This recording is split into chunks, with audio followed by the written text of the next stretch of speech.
All right, all yours, Jess. Let me just set up my screen.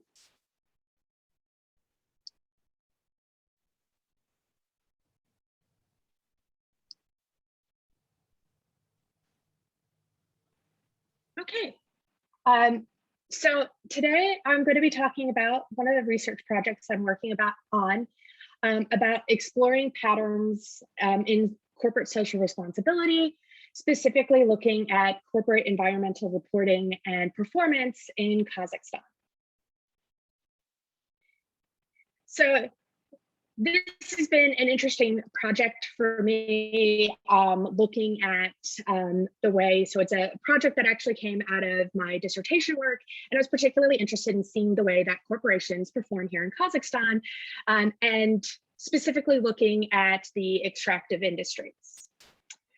So today I'm going to talk a bit about environmental reporting in Kazakhstan, talking about the theories of environmental reporting, some of the previous studies on Kazakhstan, the status of environmental reporting in Kazakhstan, and then talking about the research that we did ourselves with my research assistants, and looking at the methods that we use, as well as our findings and conclusions about environmental reporting here in Kazakhstan.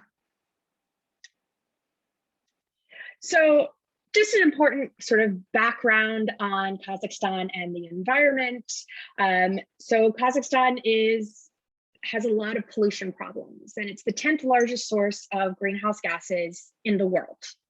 And some of that is, and a lot of it is contributed to by the economic reliance on the oil and gas sector, which also relies on the energy sector. This is a large part of the environment here, the economic environment, and it's 26.8% of Kazakhstan's industry, and it's about 20% of GDP and 70% of the export market. And there's a lot of criticism of this sector in Kazakhstan. Main criticisms being that it doesn't contribute enough to society. It doesn't, it's not monitoring its environment enough. It's not making sure that its corporate social responsibility is high enough. So there's a significant amount of literature that wants to push back on these companies and wants them to contribute more to society. And one of the areas they can do that in is corporate environmental reporting. So within the work that we were doing, we wanted to look at, so what areas are they reporting in? What kind of work are they doing within society? And have any behavior sort of changed over time? And are we seeing any impact on their environmental performance and their interactions in the environmental arena in more recent years? So we base a lot of my research is based on the area of environmental reporting. And I really want to talk about 3 different sectors here and sort of the different environments within a state that can affect the way environmental reporting is done. And so you sort of have the regulatory environment, so the policies and the government influence that can influence change of behaviors of corporations, where firms' goals and objectives are formed through their balance of conflicting interests with the regulatory agents. There's theories about the stakeholder theory on how regulators can influence environmental reporting, as well as political exposure. And so we can recognize whether or not that's going on in Kazakhstan and whether that's influencing their interactions. So are companies interacting with politics? Are they following regulatory behaviors? And we can see if that's having an effect on their environmental reporting. And that will also allow us to look at their environmental performance and see if that's then also changing it through their behaviors and through these mechanisms of regulation. There's also economic environments that can have an effect on environmental reporting and practice. Some of these are based on resource dependency, and so that's the economic resources within society that allow corporations and firms to achieve their goals and objectives. And in this case, we can look at investors.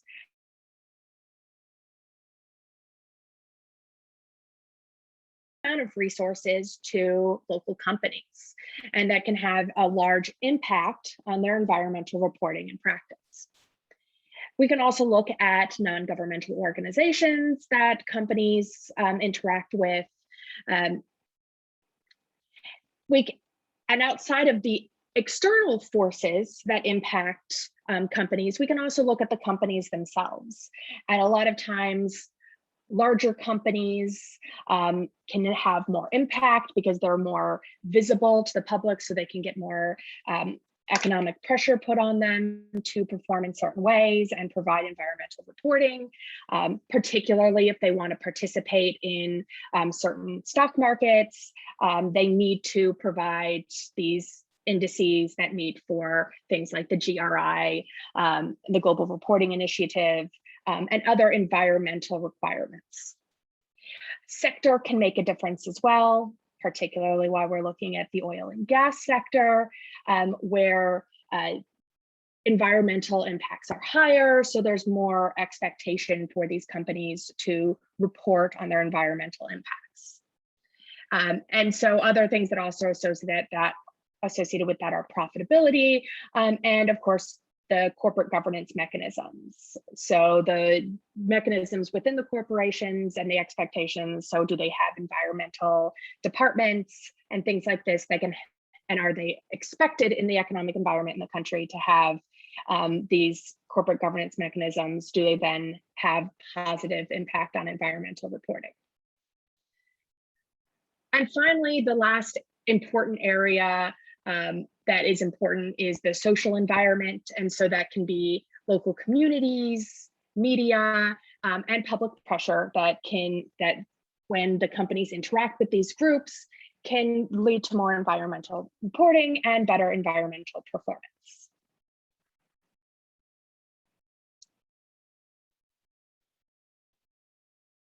So getting a brief look of what this looks like in Kazakhstan as we think about, what is environmental reporting going to look like in Kazakhstan, we can sort of get a general idea of what these different environments are like. So pre-2021 environmental policies, Kazakhstan just in July started implementing their new environmental policies. Before this, it was based on the 2007 policies.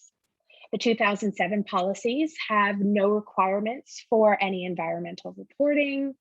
There's weak regulation, monitoring of corporate environmental impacts.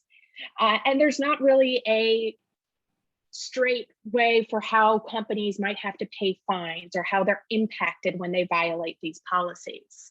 So policies are vague, and then when they are asked to, when the monitoring and enforcement mechanisms come into place, it's not very clear how this might work. So sometimes companies receive fines, and in one instance in the past, a company had its fines changed to you can just sponsor the 2017 Expo.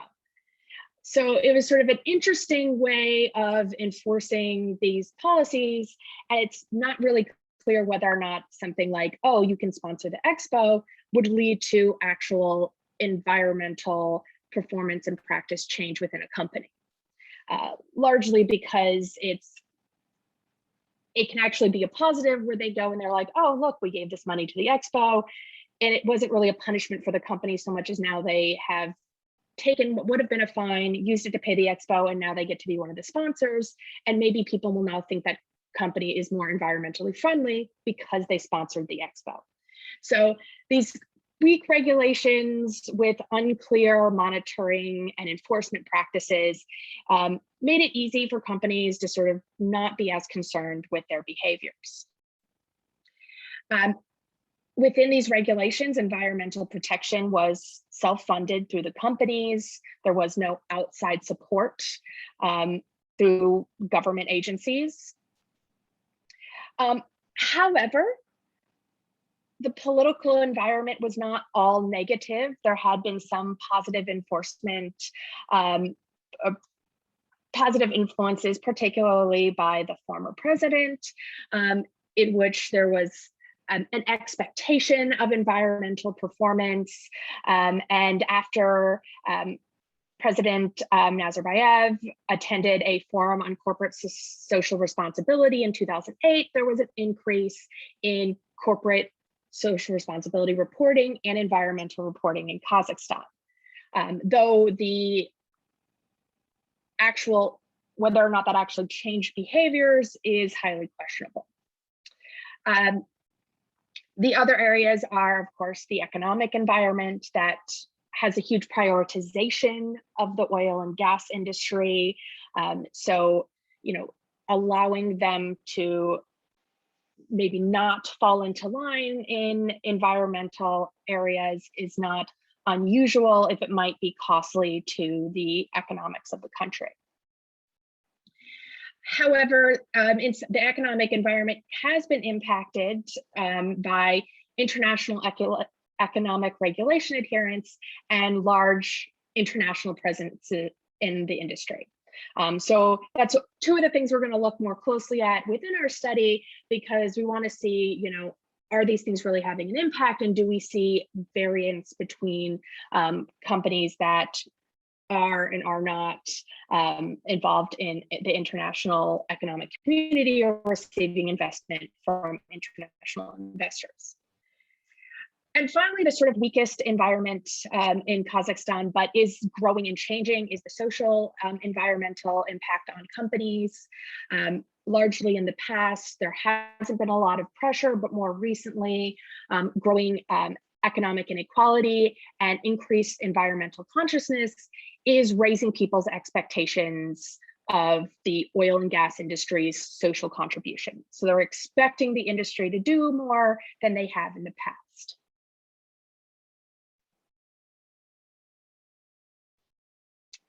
So this has been backed up by some of the previous research on CSR and environmental reporting in Kazakhstan. The limited research done in this area, but it is a really important area of research. So some of the past include research that's been done on surveys, specifically on CSR, in which they found there's a strong influence on regulation. However, as stakeholder pressure is low, and even within CSR, areas of the environment are ranked lower than some of the other social areas that should be worked on within companies. And that, project managers that they surveyed did see that social responsibilities should be taken up by corporations. Another report on CSR is mostly focused on banks. So this is one that was also done on corporate social responsibility reports. And what they find is that foreign investment increases transparency and reporting in the banking sector, and the size and age of the firm matters. And the other one was on corporate boards. This one was in the oil industry and largely focused on how green governance can be influenced by board characteristics and gender diversity on the boards. So with this research in mind, we sort of had three main hypotheses we were sort of looking at within when Kazakhstan companies do business with green investors within the economic environment, it will have more substantial corporate environmental reporting.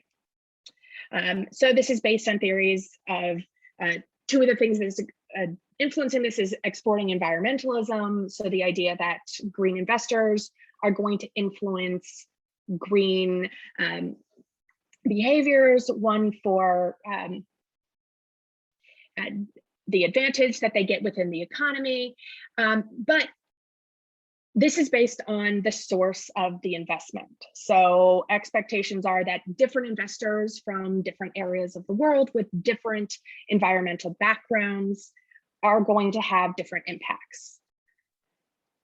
Second hypothesis is based on the sort of societal, that we're not expecting to see a lot of strong influence from society. And that companies aren't going to be integrating with society in a lot of different ways, mostly based on the idea that there's still not a large push for them to really have to deal with society because of theories of post-materialism, and sort of that the idea here is that we are seeing society start to change, but there's still a long way to go before Kazakhstani companies are really starting to interact with society when it comes to their environmental reporting.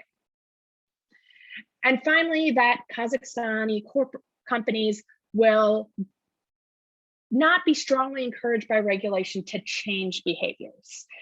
They're going to rely on regulation. They're going to talk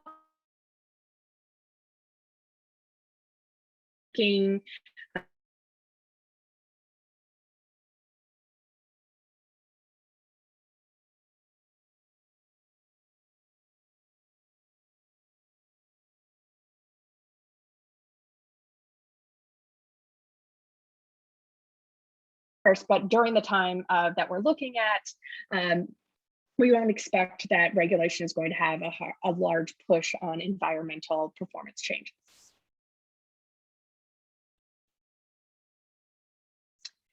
So this is preliminary results of a project that's ongoing. We're still really trying to work on the environmental performance side of this, talk about in a bit, but there's a sort of lack of data that's readily available to really be able to look more closely at the environmental performance side of it, that we are going to mention from newspaper and media sources that we've investigated to look at these companies to see where they line up in terms of environmental performance. But I am going to talk a lot about their environmental reporting. So we collected data at the beginning of this year from the websites of companies in the extractive industries in Kazakhstan. We looked at the 2019 reports. We tried to get most of the information from the social responsibility or environmental reports that companies make. But otherwise, we relied on their websites or other company media, their annual reports or other reports that specifically come from the company's website. So we use a dichotomous scoring scheme of our environmental disclosure index, which is out of 53 indicators. So our composite indicators are environmental policy and planning, reporting, external organization, so community and social policy, and regulatory arenas. So broken up based on what could possibly influence environmental reporting to sort of come up with not only showing sort of where a company stands in terms of their current environmental policy and planning, but how much they're interacting with external organizations, community, and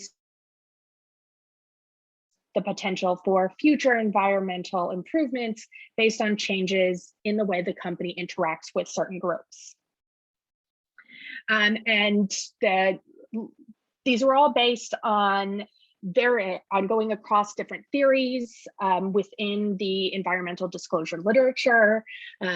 I've attached an appendix at the end of this that goes through just the different theories and who they're based on that I put together during my dissertation. So the environmental policy and planning indicators are indices of the sort of the tangible goals that companies have. There's sort of a escalating questions where we sort of start of, do companies have tangible goals? Do these goals have deadlines? Are they concerned with the life cycle of products that they have institutional structures? Do they have environmental departments? Are they providing environmental training for their employees? Do they do audits? And do they have environmental management systems? In the same sort of case of reporting, so this is the more data side of it, what data are they actually providing, which can be an indicator of how transparent they are in terms of their environmental engagement. So sort of historical data, so do they provide data over time periods? Do they provide a comparison of the data with targets? So if they've set goals, do they then report on these, on their GHGs and pollution levels in regards to those topics? So that are those goals, so do they match up and show you, oh, we've achieved this, we haven't achieved this? Do they show it relative to their peers? So do they show like what they're doing compared to other companies in their industry? And do they audit these numbers? So do they have a private third party come in and make sure that they are reporting things correctly? And do they line these up with global initiatives? So are they looking at what's going on as far as the larger international initiatives and environmental goals and matching their own data up with that? Then we look at the sort of the external organizations. So how they work with outside organizations within their industry, academia, nonprofits, non-governmental organizations, and community and social policy. So are they interacting with the communities, doing forums with them, communicating environmental impacts or potential environmental impacts with communities? And are they also interacting with governments? So are they meeting regulatory demands? One of the big ones is also, are they exceeding regulatory demands? So sometimes some companies go beyond what is expected of them and meet and have regulatory policies and go beyond those regulatory policies to meet even more stringent environmental goals. So that's the basic outline of the disclosure indices that we're using for this project. So going over some of the findings that we have. So first and foremost, we can go over the basic overall findings. So we have 55 corporations that we are looking at within Kazakhstan. So this is all of the companies involved in extractive industries. We have an average score out of 53 of 14.75 with a standard deviation of 13.35. The maximum score any company in Kazakhstan received was 46. And we did have a company that did not actually hit any of our indicators. They did talk about the environment, but only in the most vague sense. And of this, 11% of our companies had no environmental reports at all to speak of. So there was no indication of the environment, whereas we had one that did talk about the environment, but not in response to any.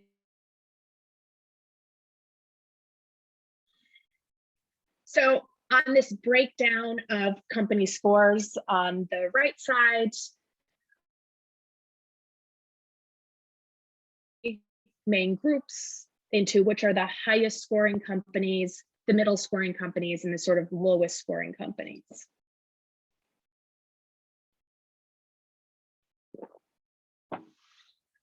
So 18% of the companies in Kazakhstan scored over 30. So, pretty good. There was the highest score being 46.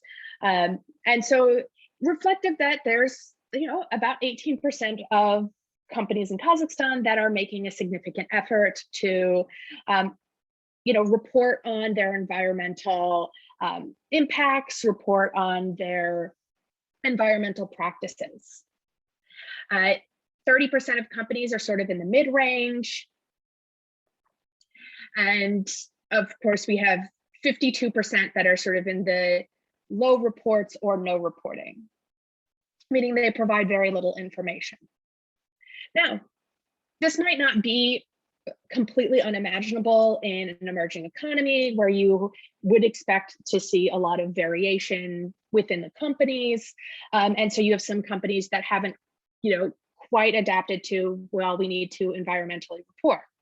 This also doesn't necessarily mean that all the companies aren't necessarily doing better environmental performance than they're reporting on. That's one of the things on trying to get more data that we're hoping to find more information on, is whether some of these lower end companies might also have some environmental practices that they're not necessarily reporting on, but they are initiating in-house.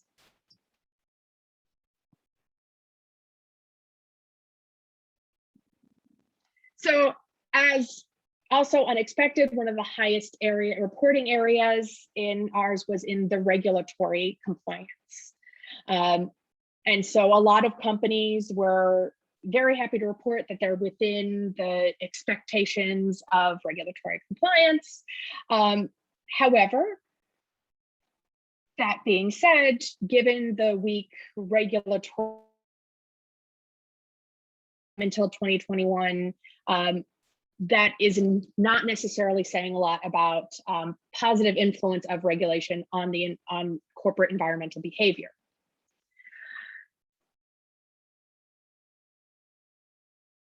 But it might be positive in terms of sort of Jose and Lee report that, greener companies report their political actions and the times that they lobby or promote environmentally friendly policies to the government.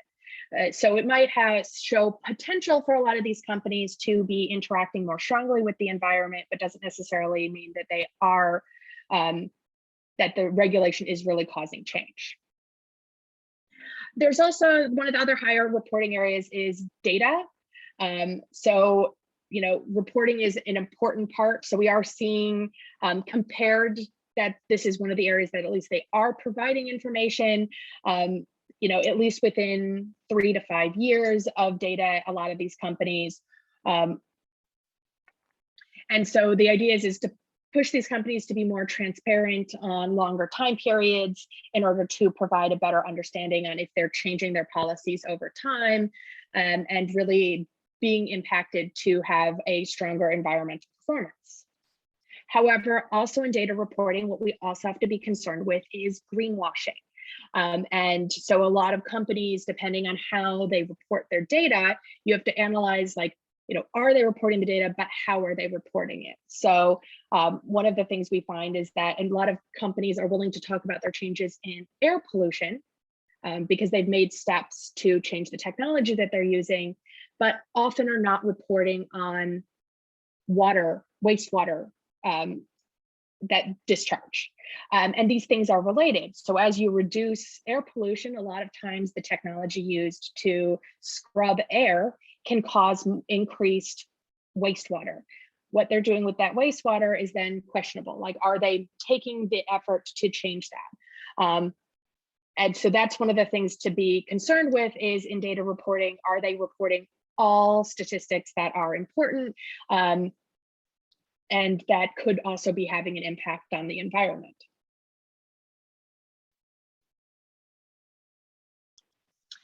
So some of the areas that we found to be the most common in Kazakhstan, that of course, a lot of these companies participate in strategic relationships with government. This is what influences that government and regulation being one of the highest areas. That they present environmental data for at least 2 areas for the current year. So they're providing at least some data, but they're not necessarily providing it over multiple years. Many of these companies report about having been recognized for sustainability efforts by an international organization, and that their internal investment, that they have internal investment for environmental technologies, that they are looking into the possibility of implementing environmental technologies and improving environmental technologies within their company. So these show positive signs of environmental change within Kazakhstan. On the other hand, some of the things that we found to be the most rare among companies are striving to exceed regulatory standards. So they're willing to meet regulatory standards, but they're not really interested in going beyond those regulatory standards. There's not really a lot of emphasis put on prioritizing sustainability over profitability. So their profits are important. It's very few companies that actually do this anyway, but there is an effort to be like, well, even if it costs a little bit more, is it more worth it for us to be concerned with our sustainability? Here, very few companies have founded an inter-environmental organization, meaning that they work with either in their industry to try to promote industry, or within the country trying to promote further environmental sustainability. Most of them don't have direct input from stakeholder groups, so they don't allow stakeholder groups to have input into their environmental policies. And there's weak assessment of product life cycle. So they're not necessarily concerned with the sort of cradle to grave. So where the resources that they might take beforehand come from and where they go to in the future. So they're not sort of analyzing the full life cycle of the product, which can have, which down the line can have an impact, or where some of your products come from. So it's important to sort of think about your life cycle, and so sort of have it reach that stage where a lot of companies are concerned with making sure the full life cycle of whatever they produce is having a positive environmental impact. Within the reporting phenomenon, we had a couple of things that we found that were quite interesting. One of the big ones was in various joint ventures or companies that receive foreign investment. So this is what I talked about when it comes to foreign companies. Kazakhstan has a lot of foreign companies that are in its oil and extractive industries. European companies, North American companies, Asian companies, particularly Chinese companies that work here with Kazakhstani companies. We found a very big difference between Western companies that work with Western corporations and companies that work with Chinese companies. So we have about 18% of Kazakhstani corporations are joint ventures with Western companies. They tend to have more environmental policy reporting. The average score amongst these were 24 with a median score of 29. There was one company that only scored 1, and there was one company that didn't report. So not every Western company makes sure that their joint ventures have higher environmental reporting, but it definitely seems that a lot of the Western companies are influencing local companies to report more and have more environmental impact, which we expected because of theories around external forces. However, and more in line with the sort of source effects that I talked about, where that investment comes from matters. So we find that Chinese companies that are 13% of joint ventures have less environmental reporting, with an average score of 7.4, a median score of 4, and the maximum a joint venture with China scored was 30. And most of them, and that was 1 out of these companies, with most of them scoring under 10. So there's definitely a huge difference in environmental reporting from companies that are working with China versus companies working with Western Western investors. We also find that within subsidiaries, so there's many subsidiaries of Kazmunaygaz and Samrock, both local organizations. But many of these subsidiaries have limited information, and they often claim that their information is just part of their parent organization. So they don't necessarily talk about what these individual subsidiaries do, but they just sort of are like, oh, these reports, so the parent company is just reports that all of this is part of their reporting, which could be a little bit problematic when thinking about how these environmental reports are formed and what the impact is.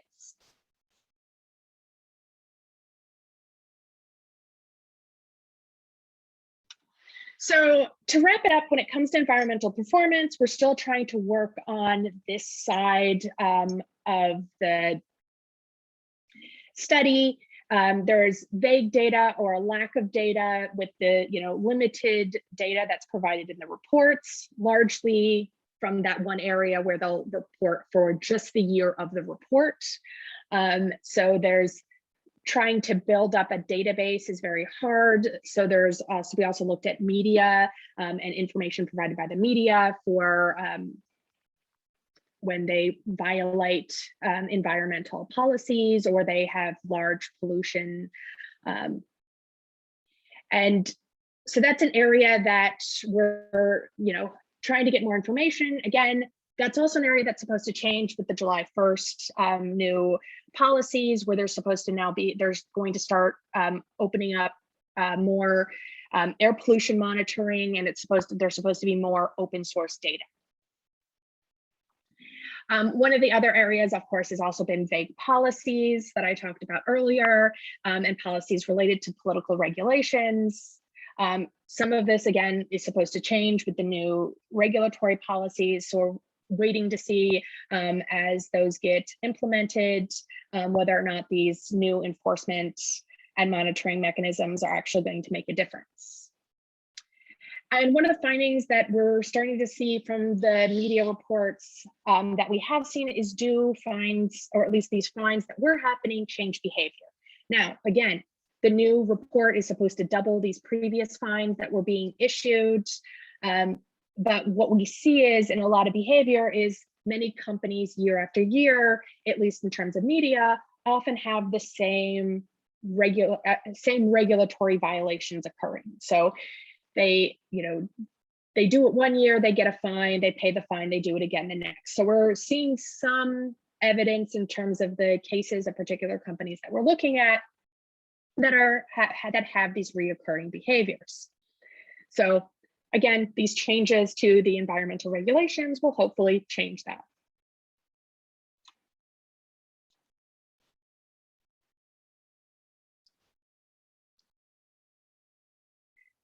So in conclusion, we sort of see these common themes that regulation is leading environmental reporting. Regulatory policies can only be successful, however, if enforcement changes behavior. So while they are claiming that, oh yes, regulation is what's really impacting our corporate environmental reporting, but the policies that do exist aren't actually changing behavior, we won't see environmental performance changes.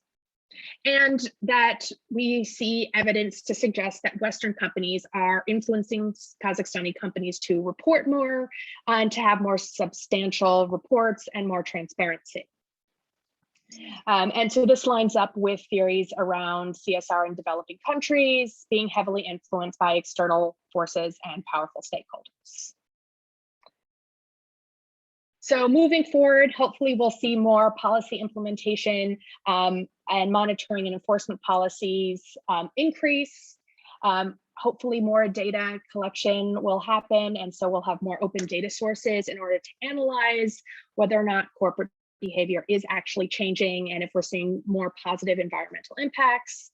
And as we move forward, there needs to be more community and stakeholder engagement. One of the areas that can highly influence companies to start to prioritize sustainability can be interactions with communities and stakeholders. And so one of the major areas moving forward is to hopefully bring that together, despite the fact that a lot of companies claim that social responsibility is important to them. They're not really putting an emphasis on the environmental impacts they're having in their communities. So hopefully moving forward, we'll see more of this and see changes, more positive changes in corporate environmental reporting and performance. So thank you for your time. Thank you, Jess. All right, let's open it up for questions. Okay, great. So for those of you who want to raise your hand to ask a question, please do so. If you feel more comfortable putting your question in the chat, feel free to do that as well. So I guess we will begin with Maya. Jess, a very nice presentation. Thank you for bringing this interesting new data on the environmental reporting of Kazakh company or company as active in Kazakhstan. I'm very interested in CSR myself, so it's really great to see this amazing research. I have a few questions for you, and they are regarding the standards that these companies use. Do they use a common standard of reporting, like from the existing like global reporting initiative, or even I mean, I'm not sure if it is any of them use the Sustainability Accounting Standards Board standards. And what is the percentage of these like standards that often come with external audits, so that they reduce the risk of greenwashing? And also, is there any attempt on the part of regulators here to provide some sort of guidance, even like non-binding guidance regarding standards, so we avoid greenwashing domestically? Because a lot of regulatory bodies across the world are doing this, and Kazakhstan is not much behind, because even in the EU things are not ahead, and the EU has one of the strictest standards on non-financial reporting of companies. But even there, we see always pushback from companies to make it mandatory and to increase the standards themselves. So, and then I have a second question, and that question concerns the role of the financial industry in allocating capital to these companies, right? So I wonder what is the percentage in Kazakhstan, or whether we have at all a data of the total asset under management that are allocating social investments funds. So they use any of the ESG investment in Kazakhstan. So in the world, that has been on the rise. I mean, in Asia, this is relatively low compared to US and Europe. But in Europe, more than 50% of asset under management are kind of engaged in some sort of social environmental reporting investment in their outlooks. And we know that monetary incentives are the most important things of all. Like if you punish companies for non-compliance with environmental standards or engage in environmental degradation, then they might change their conduct. And this is the logic behind allocating kind of a lot of these capitals to companies that are actually doing something good for the environment. So what we are seeing is a lot of attempts to, at least in Europe, it's very easy to control it, but also in many other countries where you have a lot of these fund managers are pension funds, large institutional investors that can decide because of their public mandate to allocate funding to companies that engage in some sort of reporting, at least on environmental standards. So whether there is at all any data on Kazakhstan on this, and if their financial watchdogs are doing something here, like the regulatory agency, to mandate non-financial reporting from the management industry, from the financial fund management industry, right? Because they're the one with the money that allocate capital to these companies, right? So we should see how are they incentivized through the tax structure or through other regulatory agency incentives to allocate capital to good company and punish the bad companies, or there is not at all a link here. So because of lack of incentive. Thank you. So very good questions. So the most of them use, so going to the regulatory standards, that when they do use international, it's largely the GRI. So it's largely based on the Global Reporting Initiative. And it's largely, again, the bigger companies that interact in foreign markets. So the smaller companies, which is also why would be my assessment of why a lot of the companies at the low end, again, still trying to build up more information on this. And I do have the percentages on that, but I don't have them currently up, and was trying to pull them up in my R when you asked, and of course it errored out in that moment. in the final is to have the breakdown, because one of the questions I ask is, do they have the environmental reporting initiatives? Do they use the international initiatives? And how much and the impact those have, like, are they working with those international organizations? So that is a question that is in the information, but I don't have the percent right here in front of me.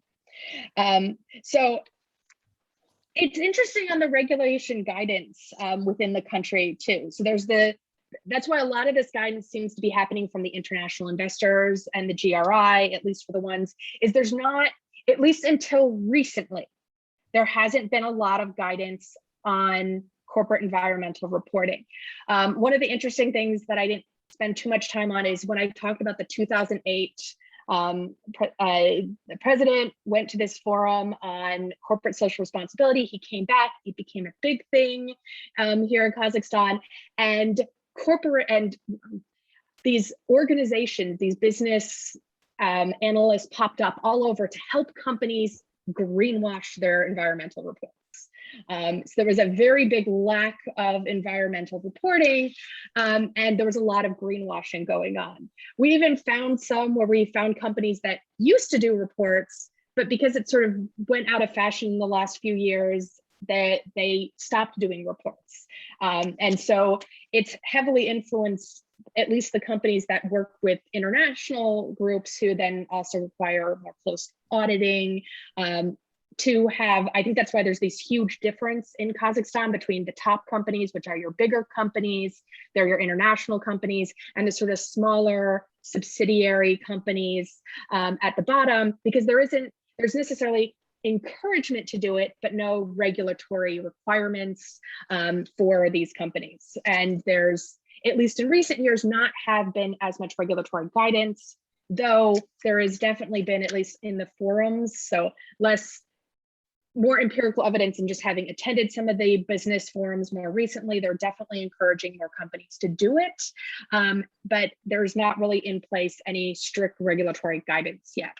But there are some organizations that are trying to work with government to get companies to do this. So interested again to see with the new 2021 guidance, and some of the companies that, especially actually that worked with the 2021 guidance, the new 2021 regulations, some of those companies are now trying to branch out to work with companies across Kazakhstan to not only reach this, but also increase their environmental reporting. So these haven't yet happened, but we're seeing as some of these companies are trying to encourage this. So not yet is there regulatory guidance, but there is potential that it's becoming more of a thing. As for the allocating capital, that's an interesting one. So in addition to this, as we finish up the sort of looking at the environmental reports, we're looking into doing, well, we've started the process of putting together surveys on specifically these investment funds, where they're coming from, how these investment funds are impacting companies. And so I'm working with a professor at another university in hopes that to do surveys that sort of answer this question. So who is impacting and what are the monitoring and enforcement? So because it's not necessarily clear that because there's no government guidance, but we're looking to see if they are being impacted by investor guidance. So what kind of enforcement and monitoring practices are happening to get them to act on CSR as a whole and start promoting these. So that's the sort of next step, and in the process of working on those areas. So that is a very good question, and also sort of where we were sort of like inspired to move this project to the next level is thinking about the sort of investment allocation, what sort of regulations go along with that investment, and are companies following them? And if they don't follow them, what are the enforcement mechanisms that are going on? How are they being rewarded or scolded, and whether or not they're making a difference in these companies? So thank you. Okay, great, thank you. Ali, sure.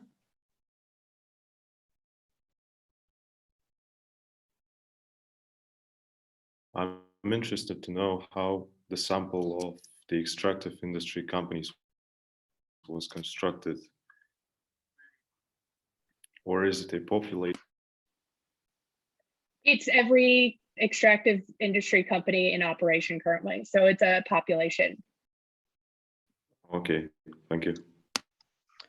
Okay, Aya? Yes, well, Professor, I'm sorry, I'm very interested in, well, there are some emission charges in Kazakhstan as far as I know, and I Googled it. For example, for each ton of emitted nitrogen, oxygen, as well as other harmful greenhouse gases, there are some charges from the government. So theoretically, they do have to report the amount of emitted greenhouse gases and other wastes that they have to the government in order to pay the proper money. But like, as far as you, I mean, from your presentation, we see that not all of them report. So why don't government control this? Like just at least to charge the money that these companies have to pay. Like there have to be data from them in order to know the amount that they have to pay for these emission charges, but there are not. How this can be explained? Well, this gets back to some of the things that I was talking about, especially, you know, when you talk about important industries, they can have regulations and the government can, well, first overlook things in order to promote that specific industry. They won't necessarily follow through. So like one of the things, the big example is like, oh, here's a fine, but you don't have to pay that fine. You can instead donate that money to the expo. So they, it's a reallocation of that fine, but it also benefits the company in a lot of ways because the company now is like, okay, well, they paid the fine and the government didn't have to use all public money to deal with it, but now the company gets to be a sponsor of the expo. And so then they get the sort of social benefits of having been a sponsor and things like that. So as well as the fact there's also that the amount of those fines was actually quite low for some of the companies. So it's about sort of issues of these companies being important to the economy. And when they're important to the economy, the government will overlook. Sometimes it's like the handshake in the back of the room type thing of you're important. We don't want to have you stagnate. We don't want to cause you to have economic problems because that will affect the larger economy in the country. So we'll overlook these things. We'll let you do these. And it's largely related to this, to economic development. And there's a lot of theories that are backed up with empirical evidence that this tends to happen, not a unique phenomenon, but rather a worldwide phenomenon that happens, that's happened in developed countries as well as developing countries. So I think that's really where it hits at, is that sort of, reliance and the sort of economic needs. So it's theories related to, economic development and letting companies get away with certain fines and things like that. But as you said, like for these companies, this must be a very small amount of money once, first of all, and secondly, like, for example, okay, in order to attract probably some external investments, we might but they might decide to overlook some things in order to attract them and not to make them get their money back from the country. But still, for example, local countries like Kazmunagas or something like this, they don't really have a choice, right? I mean, like they are local, so like they will be here anyway. They won't go anywhere else because they're local. So why? I still don't understand this kind of thing with overlooking, because like a country might get this money in order to regulate some environmental problems that were caused by these manufacturer things. I don't know. I mean, it also is related to corruption. I mean, simply put, like a lot of these own stock in these companies and they'd rather see the company succeed than taking money and putting it into the government where it might not necessarily have a positive, like where it might not have the impact anyway. So it's a lot of, like I said, backroom deals. It's not unique to Kazakhstan. It's an international phenomenon. It has to do with promotion of industries within the country. It has to do with who knows who. There's like a lot of different things going on quite often in a lot of countries where, again, they're willing, industries that are important, that make a lot of money, can sort of be overlooked by government regulation. Again, not unique here, and also not unique to necessarily just developing countries, but we see this as a phenomenon across the board. And a lot of it, it's of development where you're like, oh, they can take the money and it's good for government. It's like, okay, yeah, but that industry produces more money. And if that industry can make a good claim for why paying those fines or making the fines too high would have a large impact on the economy, that would then have an impact down the road on government money, because it would reduce the economy of the entire country. So there's a lot of different theories that you can talk about and that you can study that all basically say the same thing about this phenomenon and the relationship there. So it's kind of chain reaction. Okay, that's quite sad. Thank you. Okay, Janice? Good evening, everyone. Well, firstly, I want to thank you for the great presentation. And I have a question on the political aspect of the question. Well, the thing is, I want to introduce a case. I am from the Western Kazakhstan, which is there's a lot of oil fields. And the village of my father was relocated because they found oil there, and it was very dangerous to live there. But the thing is that the territory occupied by land by Chevron, they were very indifferent to the local people's problems. And when the local people were frequently dying because of lung cancer, because of many other diseases, they were reporting that to the Kazakhstani government. And when Kazakhstani government, because it's like our people dying, let's do something, and they were reporting to Chevron please do something, you are renting this place, please do something to these people. And they were very indifferent to that. And after I think 7 years of negotiation, they finally relocated the whole village into they built a special district in Atrau city. It's called Sargamus, maybe somebody knows. But the thing is, when they counted for the losses and profits that Chevron got and lost, the thing is that it was a very cheap way for them to get rid of the problem. And I just wanted to ask if there are any other systematical political aspects, because they just relocated a bunch of people and that's it. They didn't do any other environmental policies. They didn't implement that. I'm not sure whether my question was clear or not, but I was just asking about the political aspect of the problem. Yeah, I mean, in terms of what you were talking about, this sort of impact in the way companies behave. So this goes back to that sort of profitability versus sustainability argument, and that, again, very low here. And so that companies are going to do what's going to cost them the least to continue operating. So it's not uncommon. So it costs them less to just move the village than it did to maybe take care of the environmental issue. So they're going to go for what is, instead of becoming more sustainable so that they don't have to worry about the impacts that they're having, they go for what costs the least. And so this is, again, going to that cost benefit analysis.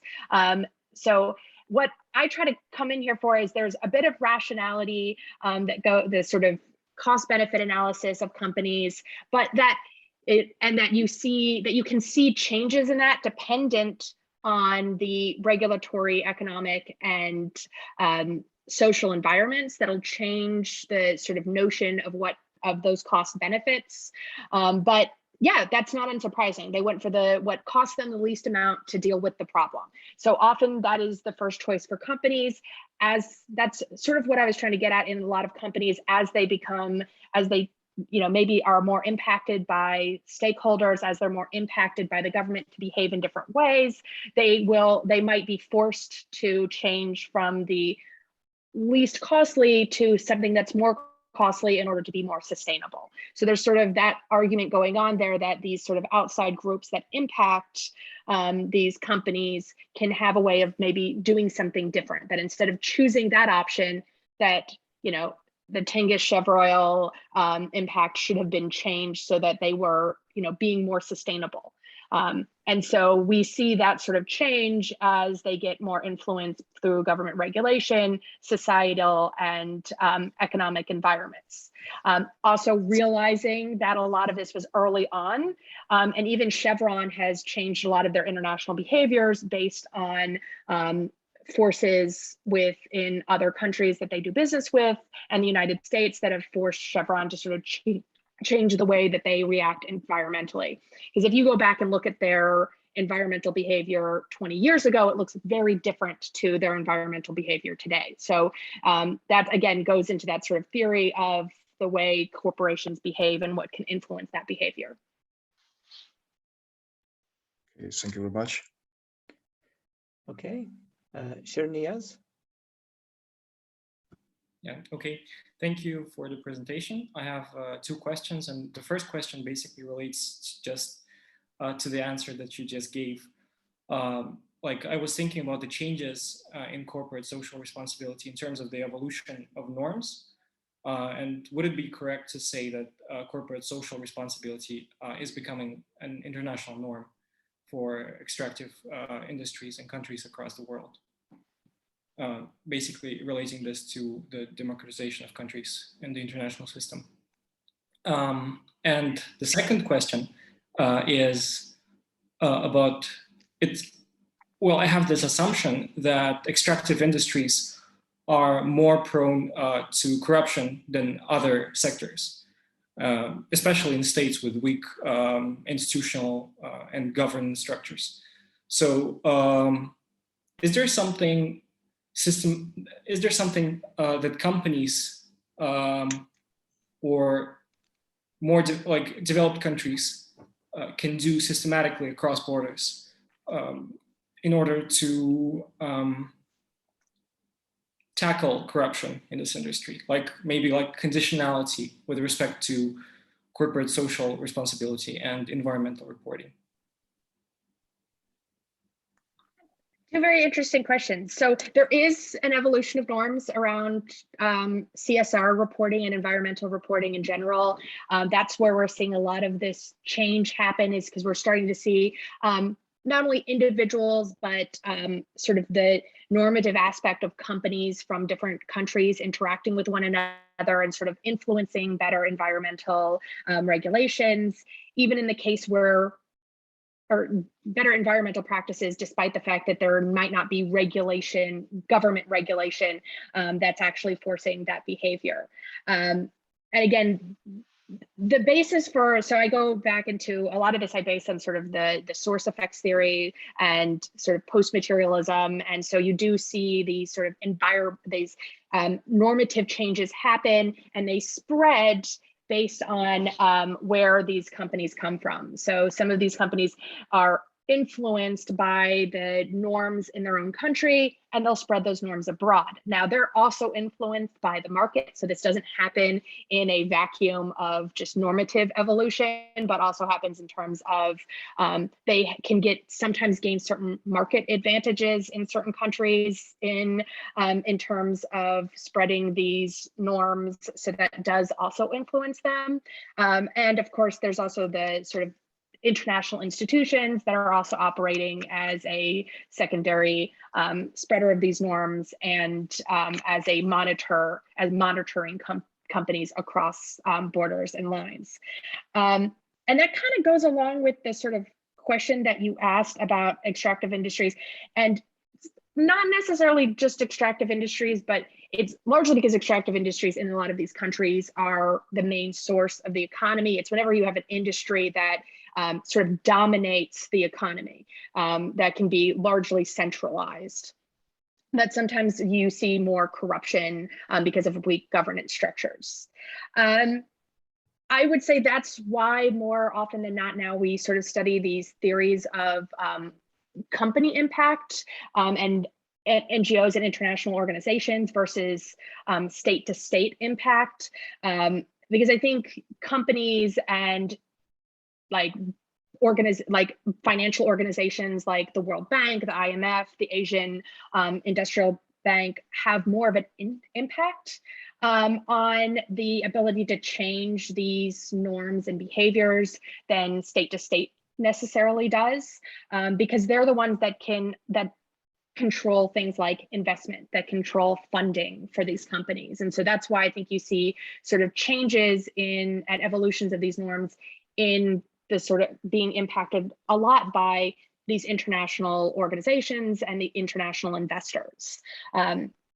So yeah, like I was saying earlier, like that's why one of the things we're sort of interested in is this, are companies changing when they do business with the IMF or the World Bank or the Asian Development Bank? Like, are those making a difference because they're also spreading these norms, and are they, having monitoring and enforcement practices that make the companies change? So in a lot of ways, I feel like that's going to have more of an impact than necessarily government to government, largely to deal with the fact that we still live where there's, countries don't necessarily want to get involved with the sovereignty of other countries and sort of telling countries what to do.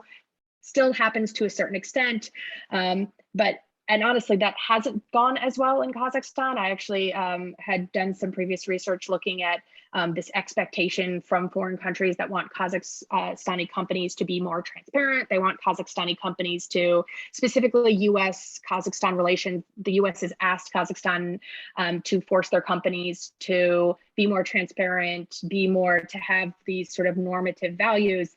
And the government really hasn't done a lot to enforce this, but companies have more power to do that because they matter more to these to the local companies. They want that investment. They need that investment, actually. And so they're willing to change their behavior more so through through their investment and the money that they need, more so than they are willing to change it because of a governance structure or outside government intervention.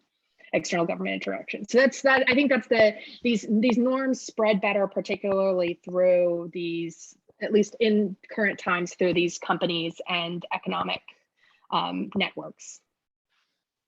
Yeah. Okay. Thank you. Thank you so much. So Jess, there's a number of questions in the chat. It may be easier if you open the chat, and if you could just read the question and then provide your answer, that would be great. No problem. So the first one starts with, why did I decide to study this particular topic, and what was your motivation? Long story short, I have a background in the environment. I started because I spent time in China. Then when I decided to pursue a PhD, I started, by happenstance, wrote in my first international political economics course a paper on the impact of globalization on water access, and sort of went from there. I was interested in the environment and in different things, but sort of it became dealing with political economics actually in a way I wasn't expecting. So it sort of was an interest in the environment that sort of specifically then became about corporations and their interactions across borders. And then, of course, into social responsibility, which is the heart of the sort of normative evolution of the norms around corporate environmental reporting. That also spread to how they interact with one another and how these norms spread across borders, as well as how these policies and practices can spread across borders. Next question.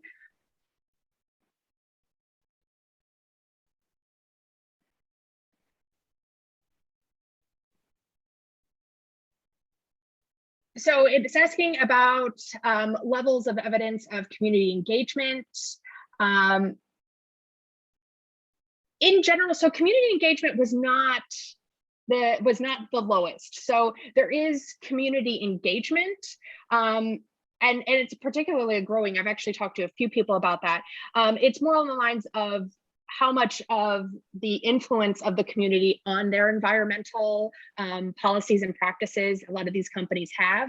So a lot of them do interact with the communities. That was another area where they did not score low on. A lot of them have environmental, or not necessarily environmental, but community organizations and try to engage with the communities. Now, I specifically was asking about environmental engagement and not sort of the social responsibility side. So I was trying to distinguish the sort of, oh, they built a school from, oh, they tried to educate the community on the environment. So I wasn't asking them about total engagement, but rather specifically about environmental engagement, which wasn't bad, especially in areas of sort of this sort of generic, like we planted some trees, but does tend to be lower in the sort of education side of things. Like, do they go out into communities and educate communities about environmental impacts, about how they could be, and with forums where the communities can talk about sort of their environmental, how they're impacted by the environment. They're becoming more often here, and it's actually one of the requirements of the new environmental policies that more companies need to be doing environmental assessment reports, and they need to be communicating with the local groups, but it wasn't a requirement before.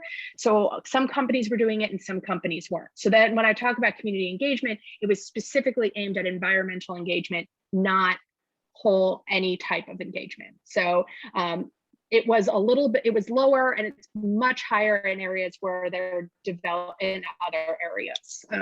And that actually goes back to the one report I talked about where they talked about CSR as a whole.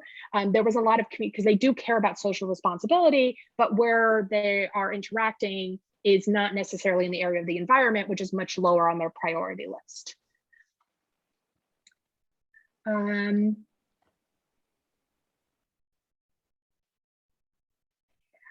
So the methodology of creating the composites and indices was largely based on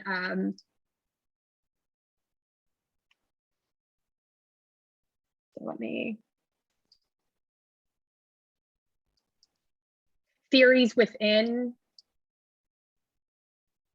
So showing this, it's so it's based on, so each one of these questions that I asked is based on existing literature. And so they're largely built on literature that's been tested by multiple different researchers and sort of brought together as sort of a, high tolerance, how much are companies doing for the environment.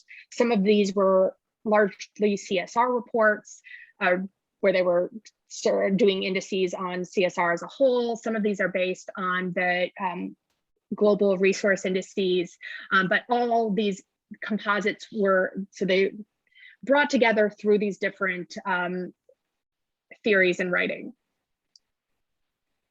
So that's how I developed this for this larger. I was first engaging, so in my dissertation, I was engaging with developing countries and looking, I took from the S&P 500 and then use that as a sort of test to sort of figure out what indices were the most important for sort of telling about a company's environmental reporting. I think I cleaned this up, and at one point I had somewhere around 80 different indices, but some of them got collapsed down together and changed based on that. So I did a first set of indicators, then I tested that out with a set of companies from the S&P 500, and now I have this set of indicators that's sort of been narrowed down to particularly look at the environmental policy indices.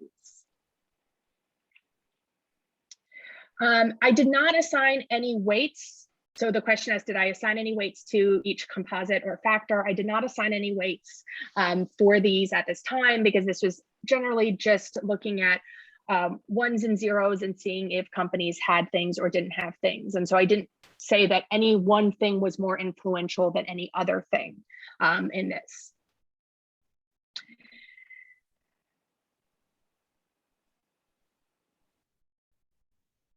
As far as any leading or major component, I wouldn't say if one is more important, but they each have sort of different meanings behind them. So when you talk about their sort of regulatory versus social and community engagement versus the sort of economic environment, it's less that there's any sort of one component is more important than the other, but sort of getting a general idea of where companies are, and what I've been doing is comparing them to sort of theories around these. So as expected, there's less importance put on the sort of social area, which is not unique, because a lot of times in developing countries, you see less emphasis put on social and community engagement when it comes to things like the environment.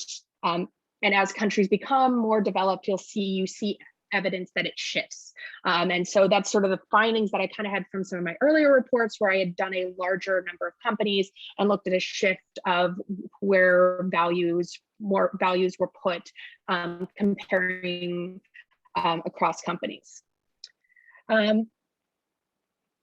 Next question, according to your findings, Western companies provide more reports on environmental policy.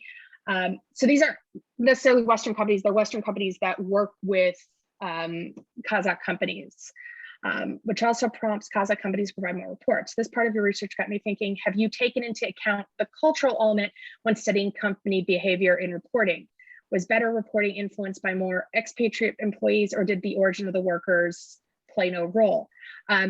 Again, this is because I'm developing surveys that will look at some of these issues more closely, looking at what impacts why companies have more social responsibility or not. That's actually one of the areas we're exploring, is looking at things like investor impacts, cultural impacts. So it's being explored more as we move along.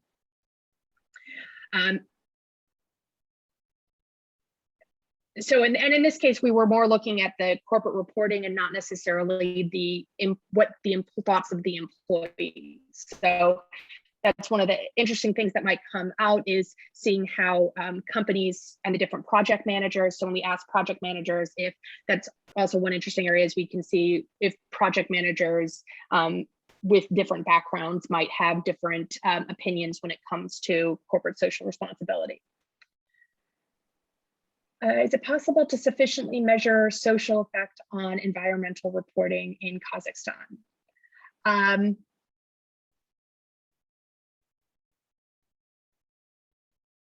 think it's still an area that I'd want to explore more. I think right now there's more of, so this goes back to sort of what I was talking about, the theories of because people are becoming more environmentally conscious, and as people become more environmentally conscious, they can cause shifts in behavior of companies. There's evidence to suggest that happens. And so I think it is possible. And again, you have to go back and you have to start do reports on the surveys of people in Kazakhstan, sort of where their level of post-materialism stands, or where their level of environment stands. So there's surveys that you can do to do this, but you have to start with the base of sort of getting an understanding of where companies are, or where society is, and then look at how that might impact. You can also look at sort of ways, so you'd have to go in and sort of investigate how people are also impacting companies. So that one section kind of gets at it, but so I would take that section of my company assessments and I would put it together with assessments of, if I did again, this is an area I've talked to people about doing is looking at environmental survey data and putting that with that and see where those line up with each other. I'm also interested in doing multiple years so that I can see if things change over time, which is where I would really want to see if society is impacting companies. And so looking at multiple years and seeing if as societal changes in the environment happen, if companies are a lagged effect, but we would expect changes in companies to happen over time based on those changes. So that's if to study that, that's what I would look at.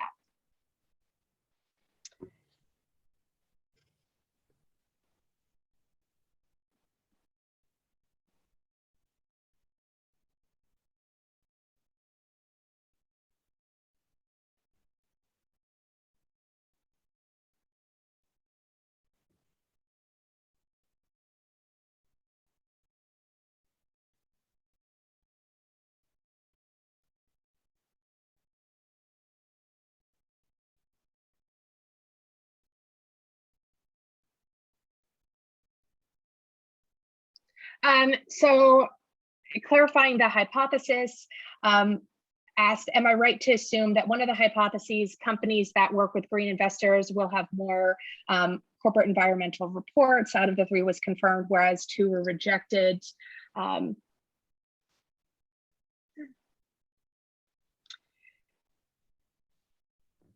So the third one is actually the one, so the one on, so I think we found some evidence about the green investors being more substantial in their impact on corporate environmental reporting. It's sort of, the other 2 are up in the air. Those were 2 we were hoping to capture more with environmental performance. And so we do find some evidence to suggest that there's still not a lot of engagement with society. So it does impact corporate influence by society.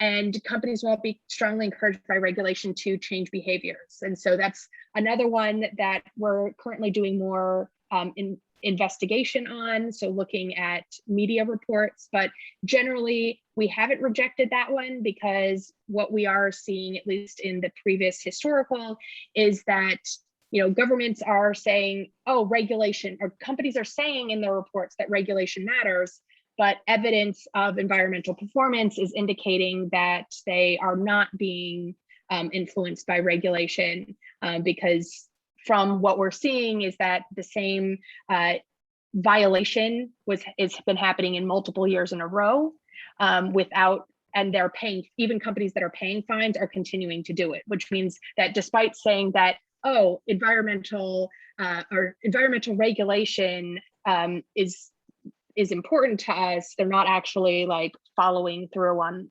at least in some of these case studies.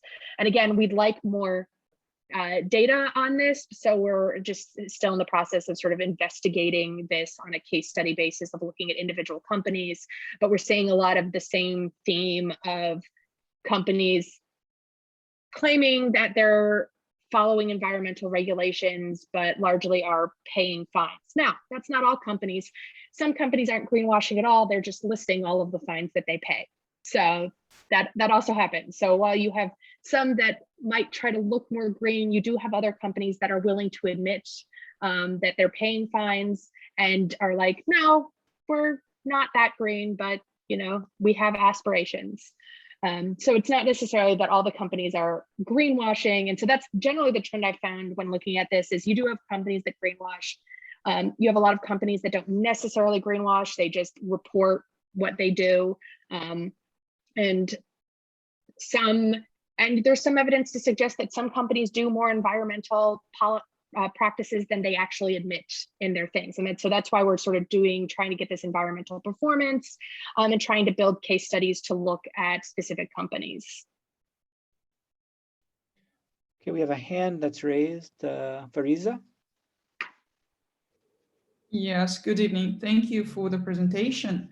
I wanted to ask you about the fines, inefficiency of the regulation of fines, because in your conclusion, you talk about fines on companies being ineffective solution for dealing with environmental damage issues in Kazakhstan. What if Kazakhstani government implemented Norway's approach to environmental regulations of encouraging people instead of threatening with fines? Because it seems that most of the companies aren't afraid of paying off the amount of the money of charges every year. For example, the Norway's government decided to encourage its citizens by reducing taxes on electric vehicles, and which resulted in a positive consequences and led to massive shift from fossil fueled cars to electric cars. And what if Kazakhstan altered its approach to environmental regulatory policies by reducing taxes for companies with the lowest environmental damage, with efficient environmental policies and high quality environmental reports every year? Like, what is your take on that? I mean, it's the carrot or the stick. I mean, both work as long as you're achieving the goals that you've set forth. So I have no objection to using, so I think public, like policy initiatives, the big part is in the implementation, it's reaching the goal that it set out for. Now there's, again, give and take with these initiatives about, using the carrot or using the stick, but both are applicable. And so I think, yes, you could definitely come up with ways to use benefits rather than punishments to induce change. But it's about if in the implementation process, the way that you're monitoring and enforcing these things actually makes change is what's important. So yeah, no, I think it's possible to think about both sides of not only do you punish people for their behavior, but maybe you can reward companies for better behavior. And so it's interesting to think about what are the policies that the government could put forth, or what these policies could look like. But yeah, no, it's a legitimate way that you could encourage change within the industry. So thank you. Okay, are there any final questions or comments? All right, so we're right at the 7:30 mark, so we timed it just perfectly. So it seems like thank you, Jess, for your talk today. We may be able to squeeze in one more PSIR talk before the winter break, so stay tuned for those announcements. This talk will be posted on the PSIR YouTube channel. So guys, have a great end of the semester. Best of luck with your exams, and we'll see you guys next time. Thank you. Thank you, professors.